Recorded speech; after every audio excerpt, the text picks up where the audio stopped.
ನಮಸ್ಕಾರ ಸ್ನೇಹಿತರೆ K A exam ಆಯಿತು. ಈಗ ನೆಕ್ಸ್ಟು ಏನಪ್ಪ ಎಕ್ಸಾಮು, ಯಾವ ನೋಟಿಫಿಕೇಶನ್ಸ್ ಇದೆ ಅನ್ನೋದ್ರ ಬಗ್ಗೆ ತುಂಬ ಜನಕ್ಕೆ ಯೋಚನೆ ಇರುತ್ತೆ. ಯಾಕಂದರೆ ಏಜ್ ಆಗ್ತಾ ಇದೆ. ಸೊ ಹೊಸ ನೇಮಕಾತಿಗಳು ಯಾವಾಗಾಗುತ್ತೆ? ಕೆ ಪಿ ಎಸ್ ಸಿಯಿಂದ ಯಾಕೆ ಹೊಸ ಅಧಿಸೂಚನೆಗಳೆಲ್ಲ ಯಾವ್ದಾಗಬಹುದು? ಇನ್ನೆಷ್ಟು ತಿಂಗಳು ಕಾಯಬೇಕು? 50% ಮೀಸಲಾತಿ, 56% ಮೀಸಲಾತಿ ಅಂತ ಇದ್ದಾರೆ. ಏನು ಕತೆ ಇದು? ಸೊ ಇದ್ರ ಎಲ್ಲಾನು 5 ವರ್ಷ ವಯೋಮಿತಿ ಸಡಿಲಿಕೆ ಕೂಡ ಆಗಿದೆ. ಇದ್ರ ಬಗ್ಗೆ ಎಲ್ಲ ಡೀಟೇಲ್ ಡಿಸ್ಕಸ್ ಮಾಡೋಣ. ಹಾಗೆ V O P S I ಹುದ್ದೆಗಳು ಯಾವಾಗ ಆಗುತ್ತೆ ಡೀಟೇಲ್ ಆಗಿ ನಾವು ಡಿಸ್ಕಸ್ ಮಾಡೋಣ ಸ್ನೇಹಿತರೆ. ಆ್ಯಂಡ್ ಒಂದು ಗುಡ್ ನ್ಯೂಸ್ ಏನು ಅಂತಂದರೆ, ಎಲ್ಲ ಅಭ್ಯರ್ಥಿಗಳಿಗೆ 5 ವರ್ಷಗಳ ವಯೋಮಿತಿ ಸಡಿಲಿಕೆಯನ್ನು ಒಪ್ಪಿಗೆ ಕೊಟ್ಟಿದೆ. ಸಚಿವ ಸಂಪುಟ ಆಲ್ರೆಡಿ ಒಪ್ಪಿಗೆ ಕೊಟ್ಟಿದೆ. ಓಕೆ, ಹಾಗಾಗಿ 35 ವರ್ಷ ಏನು ಈವರೆಗೂ ಸಾಮಾನ್ಯ ವರ್ಗಕ್ಕೆ ಇತ್ತಲ್ಲ, ಅದು ಜಾಸ್ತಿ ಆಗುತ್ತೆ. ನಮ್ಮ ವರ್ಗಕ್ಕೆ, ಎಸ್ ಸಿ ಎಸ್ ಟಿಗೆ, ಸೊ ಈ ಥರ ಎಲ್ಲ ಹುದ್ದೆಗಳಿಗೂ ಎಲ್ಲ ಒಂದು ಇದಕ್ಕೂ 5 ವರ್ಷ ಮಿತಿ ಸಡಿಲಿಕೆ ಆಗಿದೆ. ಇದು ಅಫಿಷಿಯಲಿ ಆಗಬೇಕು, ಆಗುತ್ತೆ. ಎಲ್ಲಿ ತನಕ? ಡಿಸೆಂಬರ್ 31, 2027. ಇನ್ನು 26, 27ಕ್ಕೆ ಇದು ಅನ್ವಯ ಆಗುತ್ತೆ. ಇದು ನಮ್ಮ ಡೀಟೇಲ್ ಆಗಿ ಡಿಸ್ಕಸ್ ಮಾಡೋಣ. ಅದಕ್ಕಿಂತ ಮುಂಚೆ ಕೆ ಪಿ ಎಸ್ ಸಿ ಯಾಕೆ ನೋಟಿಫಿಕೇಶನ್ ಆಗ್ತಾ ಇಲ್ಲ? ಕೆ ಪಿ ಎಸ್ ಸಿ 2025ರಲ್ಲಿ ತುಂಬ ನೋಟಿಫಿಕೇಶನ್ ಆಗಬೇಕಾಗಿತ್ತು. ಬೇರೆ ಬೇರೆ ಕಾರಣಗಳಿಂದ ಆಗಲಿಲ್ಲ. ಅದು ಪಿ ಡಿ ಒ ಡಿಪಾರ್ಟ್ಮೆಂಟಲ್ಲಿ ಆಗಿರ್ಬೋದು, ಓಕೆ, ಅಂದರೆ ಪಂಚಾಯತ್ ರಾಜ್ ಡಿಪಾರ್ಟ್ಮೆಂಟಲ್ಲಿ, ಬೇರೆ ಬೇರೆ ಡಿಪಾರ್ಟ್ಮೆಂಟಲ್ಲಿ. ಸೊ ಅದನ್ನೆಲ್ಲ ಅವರು ವಾಪಸ್ ತೊಗೊಂಡ್ಬಿಟ್ಟಿದ್ರು. ಓಕೆ, ಸೊ ಇವಾಗ ಹೊಸದಾಗಿ ಕೆ ಪಿ ಎಸ್ ಸಿಗೆ ಈ ಲಾಸ್ಟ್ 2 ತಿಂಗಳಲ್ಲಿ ಒಂದಷ್ಟು ಪ್ರಸ್ತಾವನೆಗಳ ಸಲ್ಲಿಕೆ ಆಗಿದೆ. ನೋಡ್ತಾ ಇರ್ಬೋದು ನಿಮಗೆ 2026, 26 ಎಲ್ಲ 26, 25 12ನೇ ತಿಂಗಳು. ಓಕೆ, ಯಾವ್ಯಾವ ಡಿಪಾರ್ಟ್ಮೆಂಟ್ಗಳಲ್ಲಿ? ಆರ್ಕಿಯಾಲಜಿ ಮ್ಯೂಸಿಯಂ ಹೆರಿಟೇಜ್ ಆಗಿರ್ಬೋದು, ಚೀಫ್ ಎಲೆಕ್ಟ್ರಿಕಲ್ ಇನ್ಸ್ಪೆಕ್ಟರೇಟ್ ಡಿಪಾರ್ಟ್ಮೆಂಟ್ ಆಗಿರ್ಬೋದು, ಕನ್ನಡ ಕಲ್ಚರಲ್ ಡಿಪಾರ್ಟ್ಮೆಂಟ್ ಆಗಿರ್ಬೋದು, ಲೇಬರ್ ಡಿಪಾರ್ಟ್ಮೆಂಟ್ ಆಗಿರ್ಬೋದು. ಅದರಲ್ಲಿ ಗ್ರೂಪ್ ಎ ಬಿ ಸಿ ಹುದ್ದೆಗಳು ಕೂಡ ಇದೆ. ಹಾಗೆ ಜೂನಿಯರ್ ಇಂಜಿನಿಯರ್ ಕೂಡ ಇದೆ, ಎಲೆಕ್ಟ್ರಿಕಲ್ ಆಗಿರ್ಬೋದು. ಓಕೆ, ಹಾಗೆ ಅಸಿಸ್ಟೆಂಟ್ ಇಂಜಿನಿಯರ್ ಆಗಿರ್ಬೋದು. ಮತ್ತು ಡಿಪಾರ್ಟ್ಮೆಂಟ್ ಆಫ್ ಟೂರಿಸಮ್ ಅಲ್ಲಿ ಕೂಡ SDA ಆಗಿರ್ಬೋದು. ಇವೆಲ್ಲ ಹುದ್ದೆಗಳು ಈಗ ಕೆ ಪಿ ಎಸ್ ಸಿಗೆ ಹೊಸದಾಗಿ ಪ್ರಸ್ತಾವನೆ ಆಗಿರ್ತಕ್ಕಂಥದ್ದು. ಅಂದರೆ ಇದನ್ನ ನಮಗೆ ನೋಟಿಫಿಕೇಶನ್ ಮುಖಾಂತರ ನಮಗೆ ಹುದ್ದೆಗಳು ಭರ್ತಿ ಮಾಡಿಕೊಡಿ ಅಂತ ಈ ಡಿಪಾರ್ಟ್ಮೆಂಟ್ಗಳು, PWD ಡಿಪಾರ್ಟ್ಮೆಂಟ್ ಆಗಿರ್ಬೋದು, ಓಕೆ, ಇವೆಲ್ಲ ಲೇಬರ್ ಡಿಪಾರ್ಟ್ಮೆಂಟ್, ಇವೆಲ್ಲ ಇವಾಗ ನೋಟಿಫಿಕೇಶನ್ಸ್ಗಳಿಗೆ ಕೆ ಪಿ ಎಸ್ ಸಿಗೆ ಕೊಡ್ತಾ ಇದೆ. ಸೊ ಹಂಗಾರೆ ಕೆ ಪಿ ಎಸ್ ಸಿ ಆಗುತ್ತೆ. ಕೆ ಪಿ ಎಸ್ ಸಿ ನಿಮಗೆ ನೋಟಿಫಿಕೇಶನ್ ಆಗುತ್ತೆ ಸ್ನೇಹಿತರೆ. ಬರೀ ಕೆ ಪಿ ಎಸ್ ಬಂದ್ ಮಾಡ್ಬಿಡಲ್ಲ. So K P S C ಆಗುತ್ತೆ. ಬಟ್ ಇದು ಆಗಬೇಕು ಅಂದರೆ ಇದ್ರ ಜೊತೆ ಮತ್ತೆ ಹಳೇದು ಒಂದಷ್ಟು ಕೂಡ ಇದೆ. ತುಂಬ ಜನ ಕೇಳ್ತಿರೋ ಲ್ಯಾಂಡ್ ಸರ್ವೇಯರ್ ಕತೆ ಏನಾಯಿತು? ಲ್ಯಾಂಡ್ ಸರ್ವೇಯರ್ ಆಗಿರ್ಬೋದು, ಮತ್ತು AO ಕತೆ ಏನಾಯಿತು? ಅಂದರೆ ಅಗ್ರಿಕಲ್ಚರ್ ಆಫೀಸರ್ದು ಏನಾಯಿತು? ಸೊ ಅವುಗಳು ಕೂಡ ರೀನೋಟಿಫಿಕೇಶನ್ಸ್ಗಳಾಗಬೇಕಾಗಿದೆ.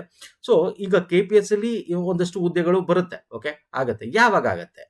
ಹಂಗಾರೆ ಕೆ ಎ ನೋಟಿಫಿಕೇಶನ್ ಎಕ್ಸಾಮ್ಸ್ ಆಯ್ತು. ಹಾಗೆ ಕೆ ಎ ಇಷ್ಟೇನಾ? ಕೆ ಎಲು ಕೂಡ ಇದೆ. ಕೆ ಎಲ್ಲಿ ನಿಮ್ಗೆ ಗೊತ್ತಿದೆ, ಪಿ ಎಸ್ ಐಗೆ ಸಂಬಂಧಪಟ್ಟಂತೆ ಆಗಿರ್ಬೋದು. ಮತ್ತೆ ಇನ್ನೊಂದು ಕೆ ಪಿ ಎಸ್ ಅಲ್ಲಿ CTI, ಕಮರ್ಷಿಯಲ್ ಟ್ಯಾಕ್ಸ್ ಇನ್ಸ್ಪೆಕ್ಟರ್ ಆಗುತ್ತೆ. ಆಲ್ರೆಡಿ ಇದನ್ನ ಕೆ ಪಿ ಎಸ್ ಸಿಗೆ ಕೊಡ್ತಾರೆ ಅಂತ ಯಾಕೆ ಹೇಳ್ತಾ ಇದ್ದೀನಿ ಅಂದರೆ, 2023-24 CTI ಕಮರ್ಷಿಯಲ್ ಟ್ಯಾಕ್ಸ್ ಇನ್ಸ್ಪೆಕ್ಟರ್ದು ಒಂದಷ್ಟು ಹುದ್ದೆಗಳಿಗೆ K P S C exam ಕೂಡ ಮಾಡಿತ್ತು. ಹಾಗಾಗಿ ಮೋಸ್ಟ್ ಆಫ್ ದ ಚಾನ್ಸ್ ಈ ಹುದ್ದೆಗಳಿಗೆ ಕೆ ಪಿ ಎಸ್ ಸಿಗೆ ಕೊಡ್ತಾ ಇದ್ದಾರೆ. ಇನ್ನು ಇದು ಬಿಟ್ರೆ ತುಂಬಾ ಜನಕ್ಕೆ ಕೇಳೋದೇನು, K E, P S I ಆಗಿರ್ಬೋದು, ಓಕೆ, ಪಿ ಸಿ ಆಗಿರ್ಬೋದು. ತುಂಬಾ ಹುದ್ದೆಗಳಿದೆ. ಇವೆಲ್ಲ ನಿಮ್ಗೆ ಆಲ್ರೆಡಿ ಡಿಸೈಡ್ ಕೂಡ ಆಗಿದೆ, ಕೆ ಇ ಎ ಮಾಡಬೇಕಾಗಿರೋದು ಅಂತ. ಓಕೆ, ಕೆ ಎಸ್ ಪಿ ಮಾಡಲ್ಲ. Okay, so K E A ಕೂಡ ಮಾಡ್ತಾ ಇದೆ ಇದನ್ನ. ಸೊ ಇದು ಕೂಡ ಹೊಸದಾಗಿ ನೋಟಿಫಿಕೇಶನ್ ಆಗಬೇಕಾಗಿರೋದು ಕೆ ಎ ಇಂದ. ಈಗ ಆಲ್ರೆಡಿ ನೋಟಿಫಿಕೇಶನ್ ಆಗಿದೆ, ಎಕ್ಸಾಮ್ ಆಗಿದೆ, ಅದು ಪ್ರೋಸೆಸ್ ನಡೀತಾ ಇದೆ. ಮತ್ತೆ ತುಂಬಾ ಜನ ಕೇಳೋದು ವಿಲೇಜ್ ಅಕೌಂಟೆಂಟ್.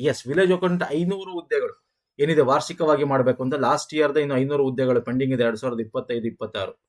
ಓಕೆ, ಇದನ್ನ ಮಾಡಬೇಕಾಗಿದೆ. ಸೊ ಈಗ ಆಗುತ್ತೆ, ಅದು ಕೂಡ ನೋಟಿಫಿಕೇಶನ್ ಶೀಘ್ರದಲ್ಲೇ ಆಗುತ್ತೆ. ಸೊ ಹಂಗಾರೆ ಇವೆಲ್ಲ ಯಾವಾಗ ಆಗುತ್ತೆ? ಎಷ್ಟು ದಿನ ತಗೊಳುತ್ತೆ? ಇನ್ನು ಎಷ್ಟು ತಿಂಗಳು ಬೇಕಾಗುತ್ತೆ? ಪ್ರಾಬ್ಲಮ್ ಏನು ಅಂತಂದ್ರೆ, ಈ ನೋಟಿಫಿಕೇಶನ್ ಆಗಬೇಕು ಅಂದ್ರೆ ಈಗ ಹೊಸದಾಗಿ ಏನ್ ಆಗಿದೆ, ಒಂದು 50% ಮೀಸಲಾತಿ ಮುಖಾಂತರ ಮಾಡಬೇಕಾ, 56% ಮೀಸಲಾತಿ ಮಾಡಬೇಕಾ, ಮತ್ತೆ 5 ವರ್ಷ ಸಡಿಲಿಕೆ ನಾನು ಆಲ್ರೆಡಿ ಹೇಳ್ಬಿಟ್ಟಿದ್ದೀನಿ. 5 ವರ್ಷ ಸಡಿಲಿಕೆ ಕೊಡ್ತಾ ಇದ್ದಾರೆ. ಇದು ಒಂದು ಗೆಜೆಟೆಡ್ ಅಲ್ಲಿ ಆಗಬೇಕು. ಮತ್ತೆ ಇದನ್ನ ಎಲ್ಲ ಡಿಪಾರ್ಟ್ಮೆಂಟ್ ಕಳಿಸ್ಬೇಕು. It may take maximum 1 month R 2 months. ಅಂದ್ರೆ ನಿಮಗೆ ಮಾರ್ಚ್ ಅಷ್ಟಲ್ಲಿ, ಅಂದ್ರೆ ಯಾವುದೇ ನೋಟಿಫಿಕೇಶನ್ ಆದ್ರೂ ನಿಮಗೆ ಫೆಬ್ರವರಿ ಇಂದ ಮಾರ್ಚ್ ಒಳಗೆ ಆಗುವಂತ ಚಾನ್ಸಸ್ ಇದೆ. Usually February to March usually K P S C ಯಾವಾಗ ನೋಟಿಫಿಕೇಶನ್ಸ್ ಆಗೋದು. ಕೆ ಎಲ್ ಕೂಡ ಓಕೆ, ಅಂದ್ರೆ ಫೆಬ್ರವರಿ ಮಾರ್ಚ್ ಮಂತ್ ಅಲ್ಲಿ ಆಗುವಂತ ಚಾನ್ಸಸ್ ಇದೆ. ಇದೆಲ್ಲ ಅಪ್ಡೇಟ್ ಆಗಬೇಕು ಒಂದ್ ಕಡೆ. ಇನ್ನೊಂದ್ ಕಡೆ 56% ಮೀಸಲಾತಿ ಕತೆ ಏನಾಯ್ತು? 56% ಮೀಸಲಾತಿ ನೋಡಿ, ಅದನ್ನೇ ಹೇಳ್ತಾರೆ. ನಾನು ಏನಕ್ಕೆ ಮಾರ್ಚ್ ಆಗ್ಬೋದು ಅಂತ ಹೇಳ್ತಾ ಇದ್ದೀನಿ ಅಂತಂದ್ರೆ, ಫೆಬ್ರವರಿಗಿಂತ ಮಾರ್ಚ್. ಯಾಕಂತಂದ್ರೆ ಈಗ ನಿಮಗೆ 5 ವರ್ಷ ವಯೋಮಿತಿ ಸಡಿಲಿಕೆ ಆದ್ರೂ ಕೂಡ ನೋಟಿಫಿಕೇಶನ್ ಹೊರಡ್ಸಕ್ಕಾಗಲ್ಲ. ಅದು ಹೊರಡಿಸಬಹುದು. ಹೈಕೋರ್ಟ್ ಹೇಳಿರೋ ಪ್ರಕಾರ, ನಮ್ಮ ಹೈಕೋರ್ಟ್ ಅಲ್ಲಿ ಏನ್ ಹೇಳಿದೆ, 50% ಮೀಸಲಾತಿ ದಾಟಬೇಡಿ, 50%ಗೆ ನೀವು ನೋಟಿಫಿಕೇಶನ್ ಹೊಸ ಉದ್ದೇಶನ ಹೊರಡಿಸಬಹುದು. ಇದ್ರ ಪ್ರಕಾರ ನೀವು ರೆಕ್ರೂಟ್ಮೆಂಟ್ ಮಾಡಬಹುದು. ಈಗ ಆಲ್ರೆಡಿ 56 ಆಗಿದ್ದೀರಾ, ಅದ್ರ ಕತೆ ಏನು ಅಂತಂದ್ರೆ 56% ಆಗಿರತಕ್ಕಂಥದ್ದಕ್ಕೆ ಅಪಾಯಿಂಟ್ಮೆಂಟ್ ಲೆಟರ್ ಕೊಡಂಗಿಲ್ಲ. ಓಕೆ, ಅದಿದೆ. ಮತ್ತೆ 50% ಮುಖಾಂತರ ಮಾಡ್ಕೊಳ್ಳಿ, ಅಪಾಯಿಂಟ್ಮೆಂಟ್ ಲೆಟರ್ ಕೊಡಿ ಅಂತಿದೆ. ಸೊ ಇಲ್ಲಿ ಏನಾಗುತ್ತೆ ಅಂದ್ರೆ ಸರ್ಕಾರ ಇನ್ನೊಂದು ತಿಂಗಳು ಕಾಯುತ್ತೆ. ಯಾಕೆ ಕಾಯುತ್ತೆ? ನಮ್ಮ ಅಡ್ವೊಕೇಟ್ ಜನರಲ್ ಪುಣಚ್ ಅವರು ಕೂಡ ಹೇಳಿದ್ರು ಹೈಕೋರ್ಟ್ಗೆ. ಏನ್ ಹೇಳಿದ್ರು? ಇದರ ಮೀಸಲಾತಿಗೆ ಸಂಬಂಧಪಟ್ಟಂತೆ ಮಧ್ಯಪ್ರದೇಶದ ಒಂದು ಕೇಸು ಸುಪ್ರೀಂ ಕೋರ್ಟ್ ಅಲ್ಲಿ ಆಗ್ತಾ ಇದೆ, ಹಾಗೆ ತಮಿಳುನಾಡುದು. ಓಕೆ, ಸೊ ಸುಪ್ರೀಂ ಕೋರ್ಟ್ ಅಲ್ಲಿ ಈ ಒಂದು ಏನು ಕೇಸ್ ಇದೆ, ಫೆಬ್ರವರಿಲಿ ನಿಮಗೆ ಇದೆ. ಸೊ ಫೆಬ್ರವರಿಲಿ ಈ ಸುಪ್ರೀಂ ಕೋರ್ಟ್ ಬೆಂಚು ಏನ್ ಹೇಳುತ್ತೆ ಇದ್ರ ಬಗ್ಗೆ? ಓಕೆ, 50% ಎಬೋ ನೀವು ನೇಮಕಾತಿ ಮಾಡಬಹುದಾ? ಓಕೆ ಫೈನ್, 50% ಎಬೋ ಮಾಡ್ಬೋದಾ? ಅಥವಾ ಮಾಡೋದಾದ್ರೆ ಯಾವ ರೀತಿ ಮಾಡಬೇಕು? ಅಥವಾ ಮಾಡಂಗಿಲ್ವಾ? ಇಷ್ಟಕ್ಕೆ ನೀವು ಇರಿಸ್ಬೇಕಾ? ಅಥವಾ ನೀವು ಎಷ್ಟು ಪರ್ಸೆಂಟ್ ಅಲ್ಲಿ 56ಗಿಂತ ಜಾಸ್ತಿ ಇದೆ MP ಮತ್ತೆ ತಮಿಳುನಾಡಲ್ಲಿ. ಸೊ ಅಲ್ಲಿ ಏನು ಯಾವ ಪ್ರೊಸೀಜರ್ ಫಾಲೋ ಮಾಡಬೇಕು? 50% ಎಬೋ ಆಗಿದ್ರೆ ಯಾವ ಪ್ರೊಸೀಜರ್ ಮುಖಾಂತರ ನೀವು ಕಾನೂನುಗಳನ್ನ ತಂದು ಮಾಡಬೇಕು? ಸೊ ಅವೆಲ್ಲ ಏನಾಗುತ್ತೆ, ಅಡ್ವೊಕೇಟ್ ಜನರಲ್ ಅದನ್ನೇ ಹೇಳಿರೋದು. ಸೊ ಏನ್ ಹೇಳಿದ್ದಾರೆ ಹೈಕೋರ್ಟ್ಗೆ ಅಂತಂದ್ರೆ, ನಾವು ಫೆಬ್ರವರಿ ತನಕ ಆ ಬೆಂಚಲ್ಲಿ ಏನ್ ಡಿಸಿಷನ್ ಬರುತ್ತೆ ಅದ್ರ ಪ್ರಕಾರ ನಾವು ಇಲ್ಲೂ ಕೂಡ ಇಂಪ್ಲಿಮೆಂಟ್ ಮಾಡ್ತೀವಿ ಅಂತ. ಸೊ ಅಲ್ಲಿ ಏನಾಗುತ್ತೆ, that is a landmark judgement ಆಗುತ್ತೆ ಮೀಸಲಾತಿಗೆ ಸಂಬಂಧಪಟ್ಟಂತೆ. ಒನ್ಸ್ ಅಗೇನ್ ಈ ಒಂದು ಹೊಸ ಕೇಸ್ ಏನಿದೆ ಸುಪ್ರೀಂ ಕೋರ್ಟ್ ಅಲ್ಲಿ, ಸೊ ಈ ಲ್ಯಾಂಡ್ ಮಾರ್ಕ್ ಜಡ್ಜ್ಮೆಂಟ್ಸ್ ಆದಾಗ ಅದು ಎಲ್ಲ ಕಡೆ, ಈಗ ಹೈಕೋರ್ಟ್ ಕೂಡ ಏನಾಗುತ್ತೆ ಅದನ್ನ ಫಾಲೋ ಮಾಡುತ್ತೆ. ಲ್ಯಾಂಡ್ ಮಾರ್ಕ್ ಜಡ್ಜ್ಮೆಂಟ್ ಅದ್ರ ಪ್ರಕಾರ ಹೈಕೋರ್ಟ್ ಅಲ್ಲೂ ಕೂಡ ಡಿಸಿಷನ್ಸ್ ಗಳಾಗ್ತವೆ. ಸೊ ಅಲ್ಲೇನು ಏನು ಪ್ರೊಸೀಜರ್ ಕೊಡ್ತಾ ಅದ್ರ ಪ್ರಕಾರ ಇಲ್ಲೂ ಕೂಡ ಇಂಪ್ಲಿಮೆಂಟ್ ಮಾಡ್ಬೋದು. ಅಂದ್ರೆ ನಾನು ನಿಮ್ಗೆ ಏನ್ ಹೇಳ್ತೀನಿ, ಇಟ್ ಮೈಟ್ ಬಿ ಗೋ ಫೆಬ್ರವರಿನೇ ಆಗುತ್ತೆ, ಬೇಕಾದ್ರೆ ಇನ್ನೊಂದ್ಸಲ ಹೈಕೋರ್ಟ್ ಏನ್ ಮಾಡ್ಬೋದು, ಇನ್ನೂ ಒಂದು ತಿಂಗಳು ಮುಂದಕ್ಕೆ ಹಾಕ್ಬೋದು ಸುಪ್ರೀಂ ಕೋರ್ಟ್. ಸೊ ಅದೆಲ್ಲ ಹೇಳಕ್ ಬರಂಗಿಲ್ಲ ಅದಕ್ಕೆ. ಬಟ್ ಒಂದು ಕ್ಲಾರಿಟಿ ಏನಿದೆ ಇಲ್ಲಿ, ಸುಪ್ರೀಂ ಕೋರ್ಟ್ ಅಲ್ಲಿ ನೆಕ್ಸ್ಟ್ ಮಂತ್ ತನಕ ಕಾಯ್ತಾರೆ. ಹಾಗಾಗಿ ನೆಕ್ಸ್ಟ್ ಮಂತ್ ತನಕ ನೋಟಿಫಿಕೇಶನ್ ಆಗಲ್ಲ, ಆದರೆ ಮಾರ್ಚ್ ಅಲ್ಲೇ ಆಗ್ಬೇಕು ನಿಮಗೆ. ಓಕೆ, ಈ ಮಾರ್ಚ್ ಅಲ್ಲಿ ಏನಾಗುತ್ತೆ, ಮಾರ್ಚ್ ತಿಂಗಳಲ್ಲಿ ಆಗುವಂತ ಚಾನ್ಸಸ್ ಜಾಸ್ತಿ. ಯಾವುದು KPSC ಆಗಿರ್ಬೋದು, KL ಆಗ್ಬೋದು. ಹಾಗಾದ್ರೆ ಸುಪ್ರೀಂ ಕೋರ್ಟ್ ಇನ್ನೂ 1 ತಿಂಗಳು 2 ತಿಂಗಳು ಮುಂದಕ್ಕೆ ಹೋಯ್ತು, ಅವಾಗ ಏನ್ ಮಾಡ್ತೀರಾ? ಅವಾಗ ಹೈಕೋರ್ಟ್ ಏನ್ ಕೇಳಿದೆ, ಎಲ್ಲರೂ ಇವಾಗ ಇದಕ್ಕೆ ಪ್ರೆಷರೈಸ್ ಮಾಡ್ತಿರೋದು. ಹೈಕೋರ್ಟ್ ಅಲ್ಲಿ ಏನ್ ಹೇಳಿದೆ, 50%ಗೆ ನಿಮ್ಗೆ ಏನು ತೊಂದರೆ ಇಲ್ಲ, ನೇಮಕಾತಿ ಮಾಡ್ಬೋದು, ಹೊಸ ಅಧಿಸೂಚನೆ ಹೊರಡಿಸಬಹುದು ಅಂತಿದೆ. ಸೊ ಹಂಗಾಗಿ 50% ಪ್ರಕಾರ ನೆಕ್ಸ್ಟ್ ಮಾರ್ಚ್ ತಿಂಗಳ ನಂತರ, ಯಾಕಂತಂದ್ರೆ ನೋಡೋದಾದ್ರೆ 2-3 ವರ್ಷದಲ್ಲಿ ನೇಮಕಾತಿಗಳೇ ಹೆಚ್ಚಾಗಿಲ್ಲ. ಓಕೆ, ಹಾಗಾಗಿ ಏಜ್ ರಿಲ್ಯಾಕ್ಸೇಷನ್ ಕೂಡ ಇಂಪ್ಲಿಮೆಂಟ್ ಮಾಡ್ಕೊಂಡು 5 ವರ್ಷ ವಯೋಮಿತಿನ ಇಂಪ್ಲಿಮೆಂಟ್ ಮಾಡ್ಕೊಂಡು, ಹಾಗೆ ಅಟ್ ವರ್ಸ್ಟ್ ಕೇಸ್ ಅಲ್ಲಿ 50% ಮೀಸಲಾತಿನ ಇಟ್ಕೊಂಡು ಅವ್ರು ಏನ್ ಮಾಡಬಹುದು, ನೇಮಕಾತಿ ಮಾಡಬಹುದು. ಸೊ ಇವೆಲ್ಲ ಆಗಕ್ಕೆ ಎಷ್ಟಾಗುತ್ತೆ, 2 ತಿಂಗಳು ಬೇಕೇ ಬೇಕು. ಅಗೇನ್ ಫೆಬ್ರವರಿ ಕಾಯಲೇಬೇಕಾಗುತ್ತೆ. ಸೊ ಫೆಬ್ರವರಿ ಆದ್ಮೇಲೆ ಮಾರ್ಚ್ ಮುಖಾಂತರ ಇಂಪ್ಲಿಮೆಂಟ್ ಮಾಡ್ಕೊಂಡು ಮಾರ್ಚ್ ಏಪ್ರಿಲ್ಗಳಲ್ಲಿ ಮ್ಯಾಕ್ಸಿಮಮ್ ನಿಮಗೆ ನೋಟಿಫಿಕೇಶನ್ ಆಗ್ತಕ್ಕಂಥ ಚಾನ್ಸಸ್ ಇದೆ. ಸೊ ವಿಲೇಜ್ ಅಕೌಂಟೆಂಟ್ ಆಗಿರ್ಬೋದು ಅಥವಾ ಎನಿ ಅದರ್ ಎಕ್ಸಾಮ್ಸ್ ಗಳಿಗೆ ಹೊಸ ನೋಟಿಫಿಕೇಶನ್ ಆಗಿರ್ಬೋದು, ನಿಮಗೆ ಮಾರ್ಚ್ ಏಪ್ರಿಲ್ಗೆ ಕಾಯಬೇಕು. ಮತ್ತೆ ಬಡ್ಜೆಟ್ ಇದೆ. ಈ ಬಡ್ಜೆಟ್ ಇರೋದ್ರಿಂದ ಬಡ್ಜೆಟ್ಗೆ ದುಡ್ಡು ಕೊಡಬೇಕು. ಈ ಎಲ್ಲ ಒಂದು ಹೊಸ ಯಾವ್ದಾದಕ್ಕೆ ಒಂದು ಹಣಕಾಸು ಒಂದು ಇಲಾಖೆಯಿಂದ ದುಡ್ಡು ಕೊಡಬೇಕು, ಬೇರೆ ಬೇರೆ ಇಲಾಖೆಗೆ ಅವರು ಕೊಡಬೇಕಾಗುತ್ತೆ, ಅಪ್ರೂವಲ್ ಕೊಡಬೇಕಾಗುತ್ತೆ. ಹಾಗಾಗಿ ಬಡ್ಜೆಟ್ ನಮ್ದು ನಿಮ್ಗೆ ಗೊತ್ತಿದೆ, ಫೆಬ್ರವರಿ ಮಾರ್ಚ್ ಅಲ್ಲಿ ಬಡ್ಜೆಟ್ ಆಗುತ್ತೆ. ಕೇಂದ್ರ ಸರ್ಕಾರದ ಮತ್ತೆ ರಾಜ್ಯ ಸರ್ಕಾರದ ಮಾರ್ಚ್ ಅಲ್ಲಿ ಆಗುತ್ತೆ ಅನ್ಕೊಂಡು ನೀವು ಏಪ್ರಿಲ್ ಮ್ಯಾಕ್ಸಿಮಮ್ ಅಥವಾ ಮಾರ್ಚ್ ಎಂಡ್ ಈ ಆಸುಪಾಸಲ್ಲಿ ನಿಮಗೆ ಹೊಸ ನೋಟಿಫಿಕೇಶನ್ ಆಗುವಂತ ಚಾನ್ಸಸ್ ಇದೆ. ಆದ್ರೆ ಯಾವ್ದ್ರ ಮೇಲೆ ಆಗುತ್ತೆ, 50% 56 ಕ್ಲಾರಿಟಿ ಇಲ್ಲ. ಇದು ನಮಗೆ ಈ ಒಂದು ಇದಾದ್ಮೇಲೆ ಕ್ಲಾರಿಟಿ ಸಿಗ್ತಕ್ಕಂಥ ಸ್ನೇಹಿತರೆ. ಹಾಗಾದ್ರೆ KPSC ಆಗುತ್ತೆ? ಎಸ್ ಸರ್, KPSC ನಾನು ಹೇಳಿದೆ, KA ಕೂಡ ಆಗ್ಬೇಕು. KPSC ಕೂಡ ಒಂದಷ್ಟು ಈಗ ಹೊಸದಾಗಿ ಲಿಸ್ಟ್ ಪ್ರಸ್ತಾವನೆ ಸಲ್ಲಿಕಾಗಿರೋದು ಹಳೆ ಬಿಟ್ಟು ಮತ್ತೆ ರೀನೋಟಿಫಿಕೇಶನ್ ಆಗ್ಬೇಕು, ಲ್ಯಾಂಡ್ ಸರ್ವೇರ್ದು ಮತ್ತೆ ಅಗ್ರಿಕಲ್ಚರ್ ಆಫೀಸರ್ದು. ಸೊ ಇವೆಲ್ಲ ಕೂಡ ಆಗ್ತಕ್ಕಂಥ ಚಾನ್ಸಸ್ ಇದೆ.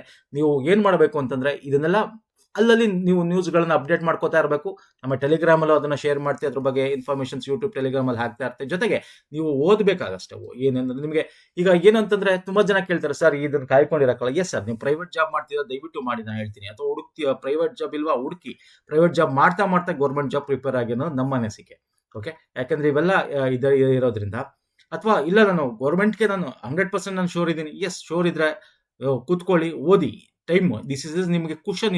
ಇದನ್ನ ಒಂದು ನೀವು ಏನ್ ಹೇಳ್ಬೋದು, ಪ್ರೀಶಿಯಸ್ ಟೈಮ್ ಅಂತ ಹೇಳ್ಬೋದು. ಪ್ರೀಶಿಯಸ್ ಟೈಮ್ ನ ಯುಟಿಲೈಸ್ ಮಾಡ್ಕೊಂಡು ಇದರಲ್ಲಿ ನೀವು ಹೆಂಗ್ ಪ್ರಿಪೇರ್ ಆಗಬೇಕು ಅಂದ್ರೆ, ಈಗ ನೋಡಿ 2 ತಿಂಗಳಲ್ಲಿ ಎಕ್ಸಾಮ್ ಆಯ್ತು. 708 ಪೋಸ್ಟ್ ಏನಾಯ್ತು ಸರ್, KA 708 ಪೋಸ್ಟ್ 2 ತಿಂಗಳಲ್ಲಿ ಎಕ್ಸಾಮ್ಗಳು, 2.5 ತಿಂಗಳು. ಹಂಗೆ ನೆಕ್ಸ್ಟ್ ಎಕ್ಸಾಮ್ಸ್ಗಳು ಹಂಗೆ ಬೇಗ ಆಗ್ತಾ ಇರತ್ತೆ. ಸೊ ಪ್ರಿಪೇರ್ ಆಗಿರ್ಬೇಕು ಈಗಲಿಂದಾನೆ. ಈ ಕ್ವಶನ್ ನ ಇಟ್ಕೊಂಡು ನೀವು ಪ್ರಿಪರೇಷನ್ ಆಗಿ ಸ್ನೇಹಿತರೆ.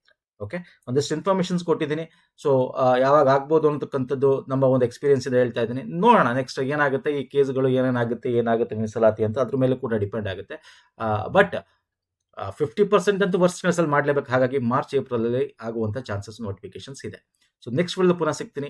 ಪ್ರಿಪ್ರೇಷನ್ ಸ್ಟಾರ್ಟ್ ಮಾಡಿ. ಎಲ್ಲ ವಿಡಿಯೋಸ್ಗಳು ಲಿಂಕ್ಸ್ಗಳನ್ನು ಕೊಡ್ತೀನಿ, ಪ್ಲೇಲಿಸ್ಟ್ಗಳನ್ನು ಕೊಡ್ತೀನಿ, ಹೆಲ್ಪ್ ಆಗುತ್ತೆ. ಕರೆಂಟ್ ಅಫೇರ್ಸ್ಗಳನ್ನ ಅಪ್ಡೇಟ್ ಆಗಿ, ಬುಕ್ಸ್ಗಳು ಇಟ್ಕೊಳ್ಳಿ, ಓದಿ. ಮತ್ತು ಎನಿ ಡೌಟ್ಸ್ ಇದ್ದರೆ ನಿಮಗೆ ಸಬ್ಜೆಕ್ಟ್ಸ್ ವೈಸು ವಿಡಿಯೋಸ್ಗಳು ಇರ್ತವೆ. ಆರಾಮಾಗಿ ವಿಡಿಯೋಸ್ಗಳು ಯೂಟ್ಯೂಬಲ್ಲಿ ಯಾರ್ದು ಬೇಕಾದ್ರೂ ನೋಡಿ. ನಮಸ್ಕಾರ, ಧನ್ಯವಾದಗಳು.